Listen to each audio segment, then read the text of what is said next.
just because I'm standing. And you're live now. Okay, great. Yeah. I'm sure there's a lot of people watching and stuff. All right, welcome everybody. Thanks for being here. We've got a great panel in store for you today. We've got obviously Down the Stretch Track Fest coming tomorrow. A quick shout out to PR. Thank you for hosting us. Obviously New Balance. We got Aiden here, so appreciate you being here, Aiden and New Balance, all your support. We've got a great meet on tap tomorrow down the stretch. Rain or shine, we're gonna do this thing. We've got some great fields, top to bottom. We've got really good depth. Community to pro. We have open races first, and then there are pro races in the evening. So it should be a really good event tomorrow. We just got to embrace the rain, right? So, you know, we did this last year. We're doing this again this year. It's not a huge crowd, but that's okay. So one thing that we're really focused on at Light Horse Track Club is to build the sport in our community here in the DMV and DC metro. So how do you do that? You got to be consistent. You got to keep showing up. It's just like running. You got to keep stacking the brakes. You got to keep doing stuff like this. So I appreciate you all being here. We're going to keep doing this thing. It's going to keep growing. It's going to stick. We are live streaming this year. Ethan, is anybody watching? No, not yet. Oh, okay. No. But anyway, there you go. You know, this is the sport in this area isn't super healthy, right? And the way to make it healthy is to show up, be consistent, do stuff like this. I'm really thankful for our panelists here. I'm going to let Aiden introduce them, but for showing up and doing this. This is the work that you need to do to grow the sport. Grow the sport here in the DMV, but grow the sport nationally as well. You keep showing up and just put yourself out there. So appreciate you guys doing this. We're in for some great races tomorrow. I'm really looking forward to it. But I'll stop. We'll get on with the show. All right, Aiden, let's take it away. Cool. What's up, everybody? My name is Aiden Dorf. I'm the technical field rep for New Balance here in the Mid-Atlantic. Really excited to be here with all of you today. Who's watching online as well. We're really honored to have been a sponsor for Light Horse since their inauguration 3 years ago. We're really excited for the third annual Down the Stretch Track Festival starting tomorrow. We have three incredible pro athlete and collegiate athlete panelists with us today. I'm really excited to introduce them. First up, we got Trenton Sandler. He's a distance runner from LSU, and he comes from Leawood, Texas. Trenton's a 1,500 meter and mile specialist with personal bests of 3:48 for 15, 4:01 for the mile, and 8:15 for the 3K. He's also been a top 3 finisher for LSU in multiple cross-country meets. Off the track, he's built a following of well over 100,000 across YouTube, TikTok, and Instagram by sharing what it's really like to be a Division I runner. Trenton's mission is to help grow the sport of track and field by blending running and entertainment. Give it up for Trenton. Next up, hailing from Cork, Ireland, we have Charlie O'Donovan, a standout 1,500 and mile specialist. Charlie competed for Villanova from 2018 to 2024, where he became a sub-4-minute miler, a Big East mile champion, and a 12-time all Big East performer across cross-country and track. He's also a part of Villanova's record-setting 4x-mile relay, and he's ran one of the fastest times in history and has represented Ireland at multiple European championships. His current PRs include a 3:54 mile and 3:38.15. Give it up for Charlie. Last but not least, we got Hannah Ballo, an 800 meter specialist from right here in Virginia. Hannah was a record-setting high school runner at the St. Catherine School in Richmond, where she won more individual BISAA state titles than any runner in meet history, then went on to compete for Virginia Tech, holding school records in the 4 and the 800, and running a 2:04 for 800 meters while racing at the ACC Championships and NCAAs.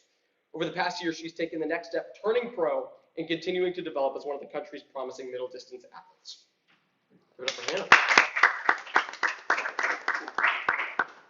So guys, we'll kind of bring it down the line, but starting off, how did you first get into track and field, and what made you stick with the sport? Give me a start? Yeah. I first got into track just kind of to stay in shape for soccer. I think that's kind of a pipeline nowadays. I was like, it was really the only sport offered in middle school outside of soccer season, and so I would just go run, and I would do kind of relays, throwing, jumps, everything, and then I kind of found that I was pretty good at the mile. So I started running a little bit of distance, moved up in high school, and it just took over my life, like my junior year of high school. Great, yeah. For me, I was back in Ireland in what we call high school, secondary school. I was 13 years old, and I was playing a lot of sports at the time, but none of them were sticking. I was doing soccer, like Irish sports like hurling and Gaelic football as well. And it was an announcement for our school. We're hosting a meeting for cross-country team potential practice, and so I went along to that, not even knowing what cross-country was, to be honest, and I just loved it, and was then grateful to be taken on and joined a club, and slowly but surely, even though I wasn't winning any races by any means at the start, I just started getting rid of the other sports because I just enjoyed it, and then it just kind of blossomed from there. So, but yeah. Yeah, if I'm being honest, I started running track because a girl in my grade told me that I would never be able to beat her in the mile, and I was like, I have to try this now. And I was pretty bad at basketball, so I was ready to switch to a new indoor sport, and that was in 8th grade. And then yeah, I just really enjoyed it. I ran the mile and stuff my 8th grade year, and then I pole vaulted, which didn't last very long. And kind of went to Tech. I do want to clarify, I did not have the 800 record at Tech, or the 400 record at Tech. I have some teammates who do. I appreciate it. Oh, but, yeah. but yeah, I just kind of got to do it in 8th grade in all transparency. So for all of you, like, I guess mile's a little bit of a unique distance, especially kind of here in the States. When was the last time that you raced a full mile? And did the tactics change a little bit when you're racing kind of that extra, 109 meters? I think I actually really raced a full mile pretty recently. I ran one, the University of Georgia, since they just built a new track. They did this like inaugural mile trying to get the first sub 4 on their track. So I actually just ran a full mile a couple weeks ago, and the biggest difference that I noted was that you start on a curve versus like a 1500. You get the whole straightaway to break in to work into the race. On a mile, it's like it's a mad dash for the rail. You know, you just break in right on the curve, and that's the biggest difference aside from that physical distance difference I've noticed. I agree. That is a big difference. My last race in the mile was relatively recently as well, the Penn Relays Olympic Development Mile at the end of April. So very fortunate to come up in a photo finish and win that. So that was really cool. I think, yeah, the starting on the curve, and I was only having a conversation with one of my training partners about this recently, and there's just slight different cadence. You do have to factor in for that 109 meters. It doesn't sound like a lot, but it is. I think it is. There's a strength component to it. So pacing yourself and taking that into consideration. And but yeah, it's a little over just 4 laps, so it's pretty stock standard, but definitely a difference for sure. Yeah, I ran a mile in January or February this indoor season, so obviously 8 laps to a mile instead of 4. And I do agree the difference is definitely the curve versus the straightaway. In my experience, I feel like people start the 1500 just like a little bit faster because they're on a straightaway, so you can get out more quickly than you can in the mile. But yeah, I haven't run an outdoor mile since this meet last year. Or I guess I ran a road mile, but that doesn't really count. Can each of you kind of walk us through what a pretty typical week looks like for you guys right now in terms of like how is your training week structured and how much volume or mileage are you currently at? Should I start down there? Yeah, we can start. Oh, sure. So we do 6 days a week. We take Sundays off. It'll be a little bit different this week because we're racing on Saturday, but in a typical week, we take Sundays off. So on Mondays, we do a split double of a run and strides, and then some other kind of run or cross train. Maybe we work out Tuesdays and Fridays. Wednesdays a single, Thursdays another split double, and then Saturdays a long run. I'm probably running around 65 to 70 now. In college, I was running closer to like 50 to 55 miles a week. With a kind of similar schedule, we would do Monday, Wednesday, Friday workouts, and then Tuesday, Thursday, Saturday split doubles or easy days in college. So it's slightly different. So I've continued to train in the same philosophy that we've done at Villanova for a while with Marcus O'Sullivan. So it's become very popular now, this double thresholds, which is a very blanket term because there's a lot that can be misconstrued there. But so we've been doing that for a while. So kind of heart rate zone lactate training is a heavy proponent of what we do. And so typical week, it depends on the time of the year, but at least once a week there would be 2 very light threshold sessions that might look like the morning is more so to like wake the body up. It's not supposed to be difficult at all. So like 4 by a mile potentially, and then coming back in the afternoon for something like 8 by a mile or 10 by a K, slightly more, slight tick up in intensity, but still very controlled. And so now that we're getting into the track season, rather than doing something like that within reason, and the structure might be different, but just that as an example, we would substitute one of those for a VO2 track session. So, but similar, it's all backed by certain pace predictions and monitoring our blood. And at the moment, I've actually found in the last year, I've dealt with injuries. So given my schedule and what I've been doing, my volume at some points has been up at 80 plus miles a week, but I know I'm actually at, I would say 65 to 70 miles a week, but also incorporating some cross training on the elliptical. So that's been new this year, but it seems to have been keeping me healthy, so it's good. Yeah, that's me as well. I used to sit around 50 something miles a week and supplemented with a lot of cross training because I was pretty injury prone. And over the last year or so, I've worked my way up to about 70, 75 miles a week with still a little bit of cross training in there. And it's pretty standard week. Tuesday, Thursday, Saturday usually. Double T is one of those days. Depending on what part of the season, it might be a double workout.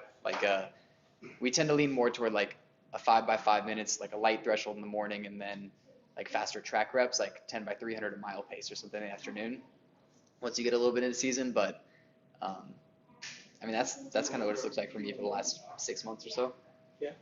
In the trend for you, go down the line as well. Like, how is training and mindset and your recovery like change in the different phases of your careers? Like for you specifically, like going from high school now into NCAA running, how has that changed? And for Charlie and Hannah, like how has it changed from high school to college and now on the pro circuit as well?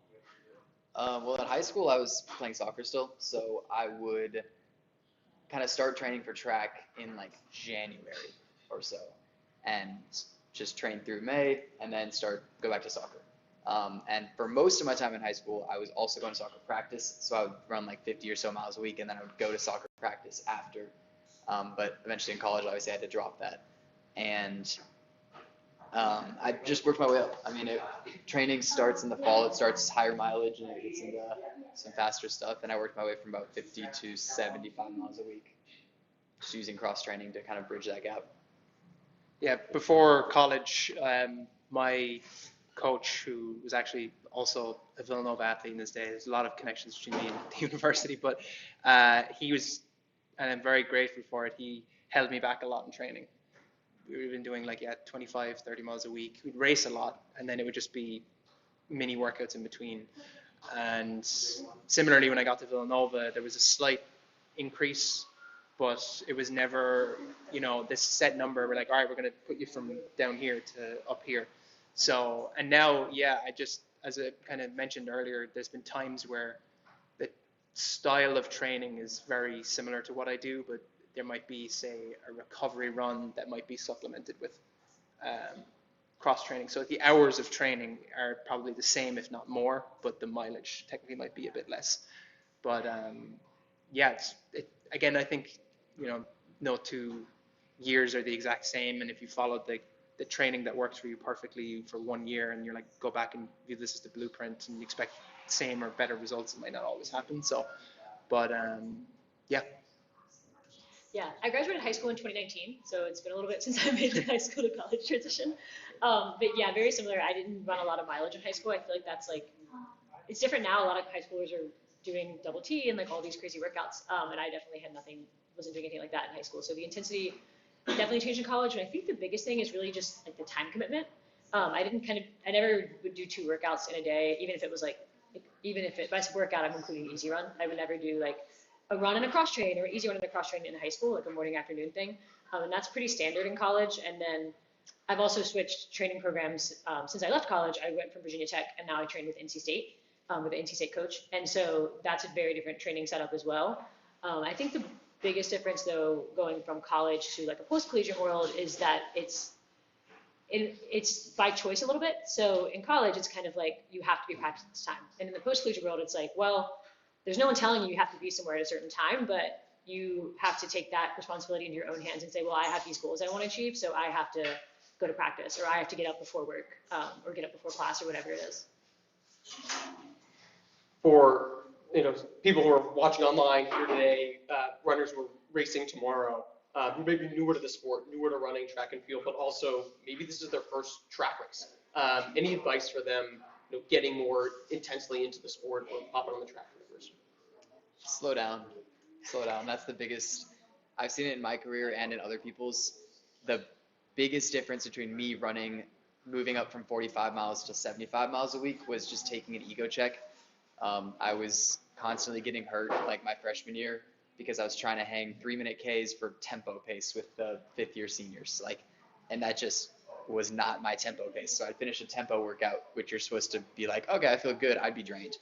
And that just stacked and stacked and stacked and would get me hurt. And I was kind of working backwards for my first 2 years of college. And then seeing friends who are getting into running do like a very similar thing. They'll get into running and they'll try to go take an easy pace at 7:30, but their heart rate's like 170 and they can only get a mile in. Versus if they were to just take the ego check, slow down, go 9:30 pace and run 4 miles, those gains, that volume just stacks. I think for someone who's getting into the sport or potentially running their first race tomorrow, I think there's something that could actually be applied to that athlete versus the best athlete in the world together to as hard as it is to see it sometimes, to have fun with it. Yes, it's going to be hard. Yes, it's going to, things aren't always going to go to plan, but I would say, yeah. And then to second your point, I think, a lot of it is you can even have fun in training. So if you're you can get quite fit for base level fit from literally going out and running, not even worrying about these workouts and all these things, and making a social event out of it if you're lucky to have someone to run with. And that might help in terms of actually keeping at a conversational pace, hopefully if you're running with someone. So, but I think overall it's a sport that I think if you have the right mentality, it can be enjoyable in many ways. So not to forget that. Yeah, I think you took everything I was going to say. Sorry. Yeah, I think the biggest thing is definitely have fun. I mean, all the times in my career when I ran the fastest was when I was the least stressed about running the fastest. When I wasn't thinking, oh my gosh, I have to get this time to run in college or get this time if I want to make NCAAs or whatever. It was more just I go to practice every day and I hang out with my best friends and I get fitter and then I run faster. So yeah, have fun. And I was also going to say, find some people to run with because it makes it a lot more enjoyable. And if you're talking while you're running, you're also getting a little more fit because you can have a conversation the whole time. And then if it's your first race, I would say don't worry about what the clock says every time you come around. Don't get in your head about doing the math or anything like that. And just try to be competitive and have fun and see what you can do. Love it. And Hannah, maybe we'll start with you, bring it this way.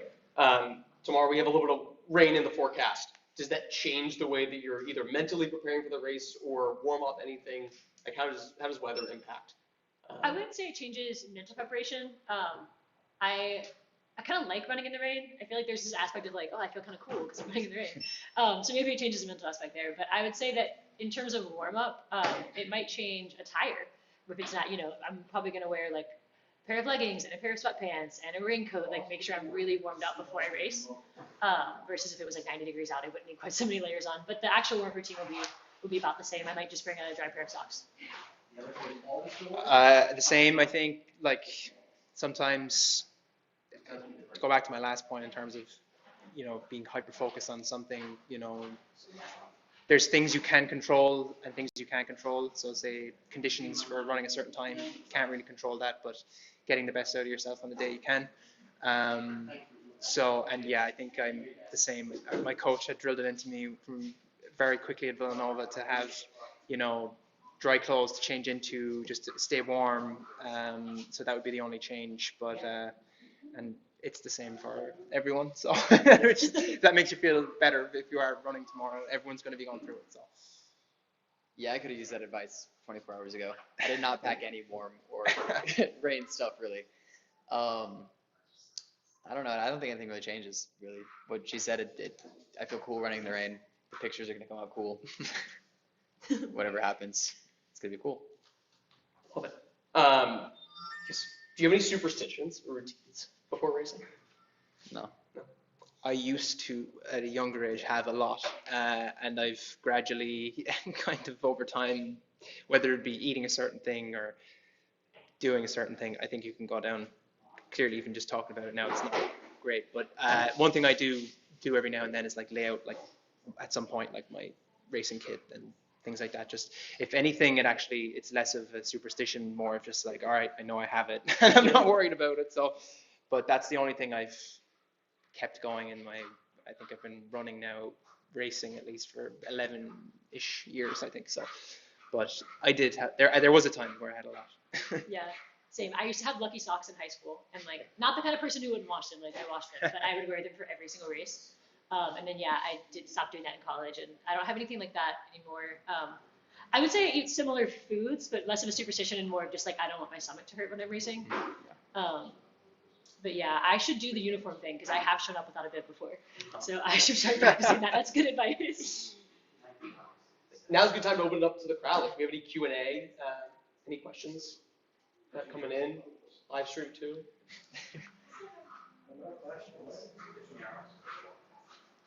Okay. We can keep going. Yeah. Well, I got a couple rapid fire. We'll kind of go down the line, some quick ones. We'll start like, would you rather run hills or run flat? Flat. Okay. You never know. A chill long run or a tempo long run? Depends how I feel. A tempo long run. I don't do that many of them, but they seem fun. Yeah. The definition of our long run pace has changed in the past couple years. So what I would now call chill, I would have used to have called tempo, but something in there. Okay. Favorite workouts? Oh, come back to me. Split 400, so 2 400s off short recovery, and then you might take a lap jog and do that 4 or 5 times. The staple for me, and I always know if it's going well, then I'm good. So Probably a big set of 2s or a big set of 4s where it's like 400 45-second rest or 200 30-second rest, and you do like 2400s or you do like 30 200s. Yeah, I like the big lactate tolerance workouts. Would be like 4-2, 4-2, and that's it. Go-to post-race meal or snack? Milkshake. come back to me actually. I actually pizza. I don't think I have one. I'm not like too. I'll normally be less strict about it and be like something that just say like, oh, I'm in the mood for that, I'll have that. So. Yeah, because the races end at such different times. Sometimes you race at 4 p.m. and sometimes you race at 9 p.m. That's fair. So yeah. That brings me to my next question. Would you rather race in the morning? Are you racing a mile? That Yeah, changes sure, it. it is part of If it. it's a mile at evening. Any sort of a track race? Evening. Evening, yeah. Okay. If you're going for a straight training run, morning or evening? Morning. I found I feel better in the evening.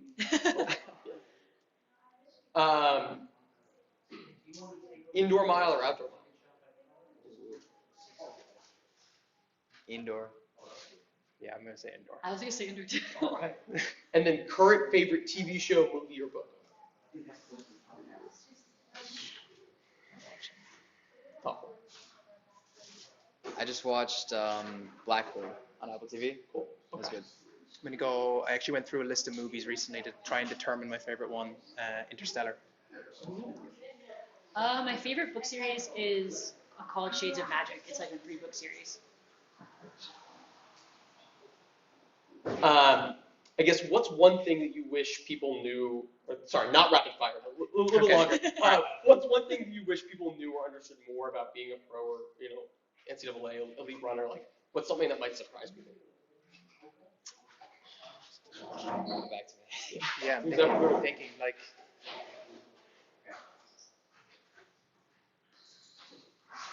I think sometimes you can see an athlete that run something like so crazy, a mind-boggling time, and think that they like, oh, they must be doing something different, or and in some cases there might be small things, but you just kind of can view someone as like this like out of touch person, like they're like not even like they can do no wrong, or just, yeah, you know what I'm saying. But and then actually like having been around like a lot of high performing athletes, whether it be at international meets or even NCAA competitions, etc., just realizing that like everyone's just like normal people, you know. So just trying to do the same thing and get the best out of themselves. So that's what I'm gonna go with. You're great, Richard. That was good. I don't know how to follow that. That was good. I would say that it takes time. Like you might be a good high school runner and you might have a decent college career. It doesn't end after college if you don't get where you want to be in 4 years. So I would say that, yeah, if you see that if you feel like there's still potential and you still have like the passion for it and the desire to do it, I would say that you should keep doing it in whatever way you can. It takes time to get where you want to be. I mean, you said you've been running for 11 years. I'm about the same. Yeah. So yeah, it takes a long time.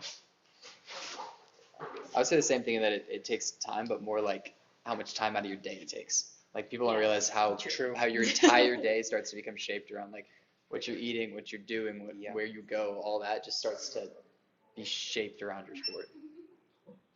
And I got a question kind of specifically for you. Right around this time last year, you signed with Adidas, right? Is that for about a year pro? Is that right? Yeah, so I graduated, or I finished grad school at Tech in 2024, and then I joined the Adidas group like that next year. Yeah. Okay, so now it's, I guess, so a little bit over a year. Like looking back on, first little bit as a pro, like what's changed and what have you learned in this transition from college? Yeah, I mean, first of all, anything that I've gotten from Adidas has been like my coach is a coach of an Adidas group, and she's just been absolutely wonderful. And my teammates are absolutely wonderful, and like helping me get things set up and talk to people and stuff like that. So anything that I have, I owe to the people down in Raleigh. But I would say like I said earlier, the biggest difference from college is that it is a little bit more self-motivated now.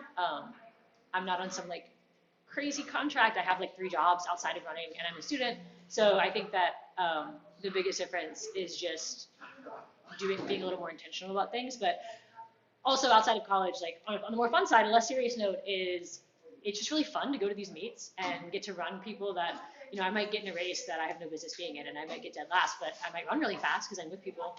So I think it's just like embracing the fun in it and taking some of the pressure off it and just kind of getting out there and being excited, like thinking about 15-year-old me would be like pumped if I was in this race. So just like try to have some fun. Trent, specifically for you, like you're highly engaged on social media, NIL, YouTube, TikTok, Instagram.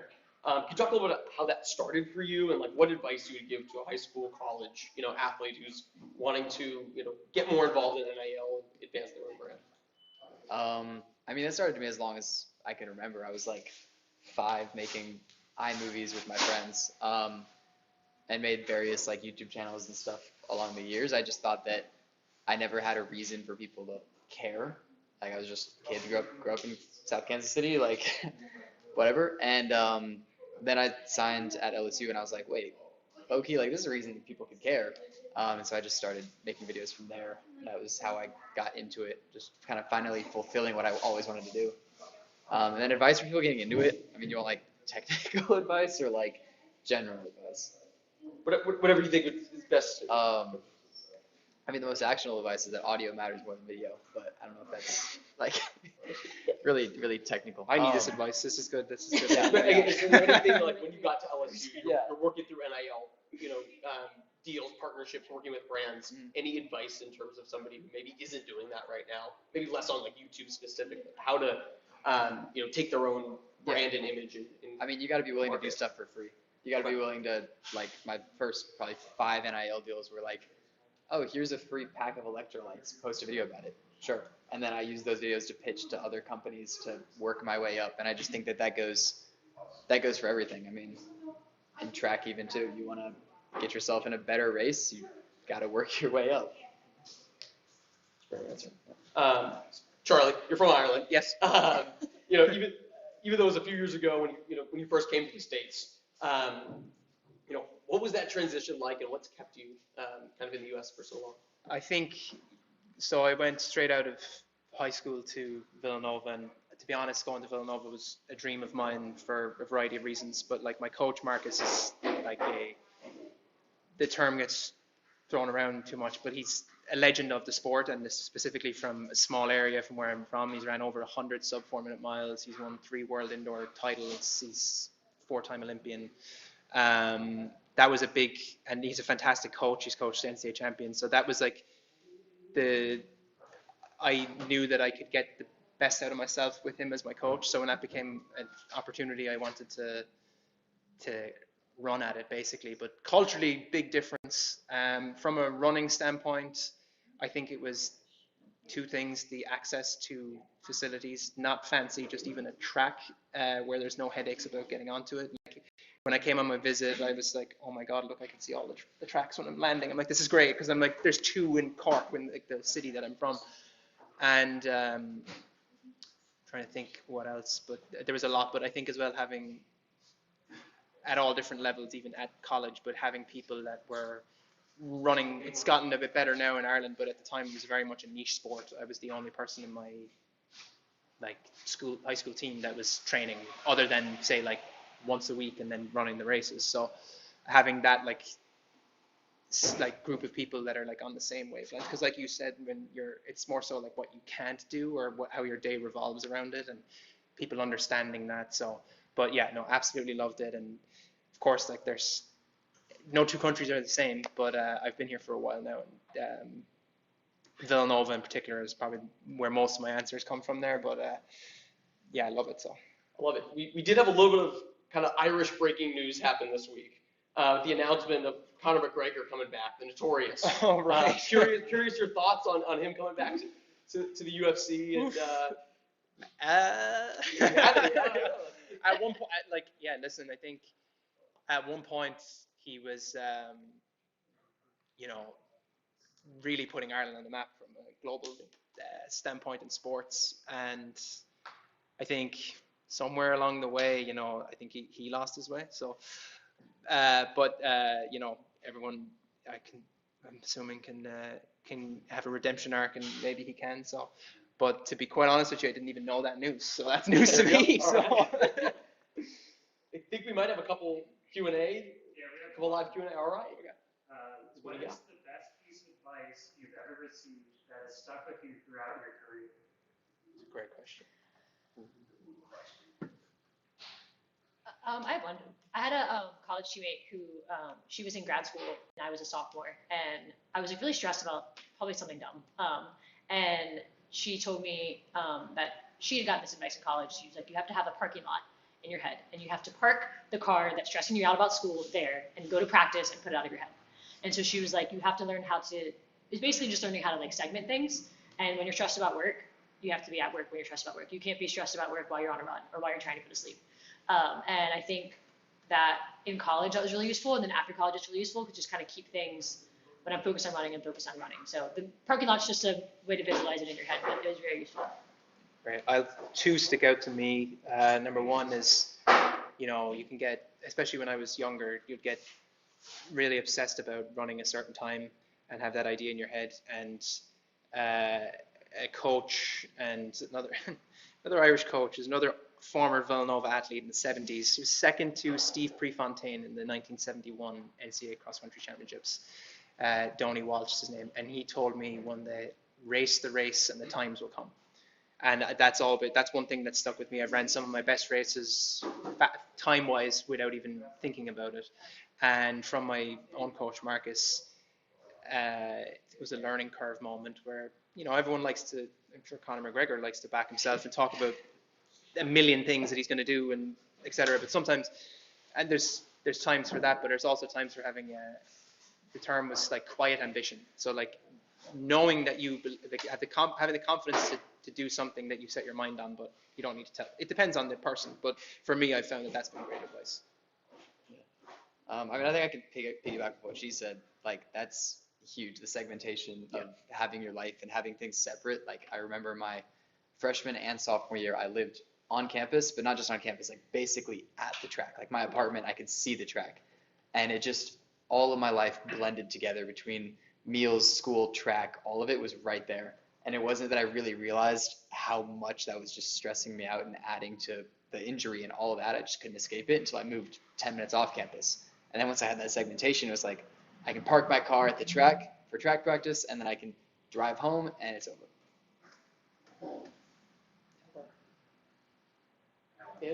Who is your biggest running idol or person you look up most to? Are you a current runner or runner? Did you say non-runner or runner or? No, current or former. Oh. Like doesn't compete anymore. Old person. It's definitely changed throughout my career. I definitely, when I was younger, had like people I would look up to that I didn't really know or whatever. And this is gonna sound like the cheesiest answer of all time, but I feel like the people that inspire me the most now aren't even the people that I see like on Instagram or on, it's like my teammates. Like I see them every day doing really, really hard stuff and getting hurt and coming back, and like they are more inspiring to me in the things that they do than people I don't know running really fast times like you were saying. But when I was in high school, I definitely was like looking at people who run like super fast times and stuff. Right. That's a great answer, and something I think a lot of people could lose a reminder of sometimes, so that's great. And I would second that point, and I think a lot of, in the 80s, including my coach and a number of others, there were like a dynasty of Irish athletes, a few of which who went to Villanova, and one of those that sticks out to me is Eamon Coughlin. He was a world champion, world record holder. He was one of the first athletes to break 350 in the mile. Like he, even nowadays, like I saw him a few weeks ago at Penn Relays, and it's still cool to me. But and yeah, when I was younger, I think one that stood out, an American athlete actually, Matthew Centrowitz. So I think watching just like the swagger that he brought to racing was really cool, and then obviously won the biggest event possible in 2016. So that's a couple. Well, at first I was going to say Jakob, but then I felt like that was basic. So probably I would say Jim Ryan. Back in he's from Kansas, so he has all of our state records and everything. And my high school coach would just always, that's who he'd reference. He'd say, "You want to be good? Go get like him. He's got all the records. Go get like him." So. Cool. I guess with the meet tomorrow, based in Northern Virginia, Mid-Atlantic, are there any struggles? Not as much for you, but for Hannah, for Charlie, training kind of on the East Coast. Can you talk a little about what are some struggles that you have finding meets, or are there any unique struggles that you have being based on the East Coast that maybe you don't see as much around the country? I think it's the obvious one, but at times the weather, like not like today, but like I think in the like January and February with the snowstorms, like improvising and adapting there. I don't love personally running on treadmills, so that's one of like a pain point, I guess, at times. And then as far as like racing goes, like right now, I'm like my own agent technically. Like I've been able to piece races together. Mostly on the East Coast, some on the West Coast, kind of like similar to the NIL stuff. You build off a good performance and reach out, and then 15-year-old me is looking at me being like, "Oh my God, I'm in these races." So, Yeah. but that's, I think, racing. I think it's good. There's opportunities, but sometimes the weather can be a challenge. Less so now, but I think in like the winter. Yeah, I'm in a similar situation, like putting together my own meet schedule. I think in outdoor, in the post-college world, you have some issues because a lot of things are on the West Coast. Mm-hmm. And in the same way that I'm putting together my own meet schedule, I'm also paying for my own travel. And it's not cheap to go to LA and stay 5 nights in LA. So I think that can be tough on the East Coast, but there are a lot of things like there's a couple meets in Boston and stuff that are useful. And then like stuff like this is really nice because it's close to home and it's going to be competitive and fun. But similar with the weather, we're in different parts of the East Coast. So I'm in Raleigh, North Carolina, and we don't really have bad winters, but we have really bad summers. It's really humid. So that was pretty tough. It's like poor man's altitude. It's like secret fitness, but it's not very fun. That's what we call it. Yeah, right. Oh, so Yep. my gosh, it's so much work for you, I'm sure. It's We don't have trade-off. hills though, so What's that? we don't have hills, so That's fair. that's the good part. Cool. I think that's all that I have. You can get all the panelists tomorrow on the web bio. We have any more questions? The live audience here? Yeah. I have a question for all you guys, specifically Hannah. How do you, when you like are doing anything hard, it could be and we all have that one feeling where we're like, this is hard and I want to quit. Like, I don't want to do this right now. But what works for you when you feel that mentally, but you kind of just, a little bit like healthy gaslighting yourself, being like, no, I can do this. This is hard. I might feel like I'm going to die, but I'm not going to die. I'm just going to like push through. Like, how do you kind of help yourself to overcome that? Okay, I'm 50% deaf, so just to clarify, the question was, how do you push through like really hard workouts or hard races mentally? Okay, I've had a lot that I failed to push through, like a lot of long tempos that I've been like really feeling it, and I've tried, and I just like blow up. So it's definitely a lesson that I've had to learn over time, and I've gotten a lot better at it in the past couple years. I think step one is trying to like calm yourself down. Because I think when you start to feel kind of bad and you don't think especially when you're looking at the pace and you're like, I shouldn't feel this bad. Why do I feel bad? I think you have to first be like, okay, well, today I feel bad at this pace. And you have to kind of like calm your breathing. Because I personally, I don't know about you guys, I start to get like panicked when something's not going well. And then I start to like hyperventilate. And then it's just going to get worse because now I'm hyperventilating. So I would say step one is to kind of like calm yourself down. And then what helps me the most is thinking about what I've done in the past. Like the hard stuff I've done in other workouts or like other runs or other aspects of life even. But the biggest thing for me is if I'm in the middle of a really hard workout or even if I hasn't started yet, but coach is like, here's what you got today, and it sounds terrifying, then I feel like I have to kind of think back, okay, well, first of all, coach wouldn't tell me to do it if I couldn't do it. So she thinks I can do it. And then second, I did some really hard stuff last week or 2 weeks ago. And so I have the confidence that I had that fitness and I'm still the same person I was 2 weeks ago, even if I don't feel good today. So you can get through it one at a time. And then I always tell myself 200 meters is free. So if the end of the workout is like 5 by 200, then the end of the workout is whatever was before that, because that last 200 meters is free. Hopefully it helps a little bit. I would second that in a sense of trying to stay relaxed. It's so hard to do that. Like I wouldn't be like, oh, just relax. It's not like that. But I think there's at times where something could not be going to plan and you can stress yourself out. Even something as like simple as tensing your shoulders too much or grimacing your face and things then you think of you can control and like take a few seconds and then you're like, okay, I've got this. Like positive, like self reaffirmation at times. But like, yeah, I think in a very like simple sense, trying to stay relaxed when things like that happen, and they will happen because that's the sport. I think if everyone had it figured out, every day would be perfect and no one would have a bad race and would really even be that fun. Like if you didn't know if you were going to have a great race. So, but yeah. Yeah, second, the 200s are free. The workout ends if there's only 200s left. But I think the biggest thing that worked for me is just shifting from an internal, like, I feel good, I've got this, to something more external, like catch him or cover the move or close the gap, something like that. That's always, if you're talking specifically in like a workout or a race environment, that's what's always helped me, just shifting from an internal to an external focus. Yeah, I think if you're with people, it can be useful too to kind of think about like, okay, we've done all this stuff together. I know I can do it with them. I'm always with them. And if you're working out alone, it can be a little bit harder to externalize like that. And then the advice I would say if you're working out alone is really like break it down, because if you're on like a long tempo, it's like, okay, well, I can get to the next tree or I can get 30 more seconds. And you give yourself this like almost like an option, but you're not going to take it. You're going to keep going, but you have the choice to stop, but it's like a big choice. And then, yeah, I think also just like don't beat yourself up when it happens, because it happens to all of us. Or having like, you have a bad workout. Let's give it up one more time for all of our panelists. Thank you guys so much.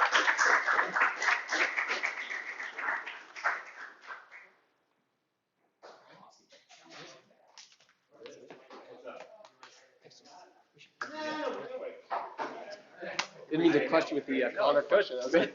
There you go. Christine, you want to? Oh, no, you're good.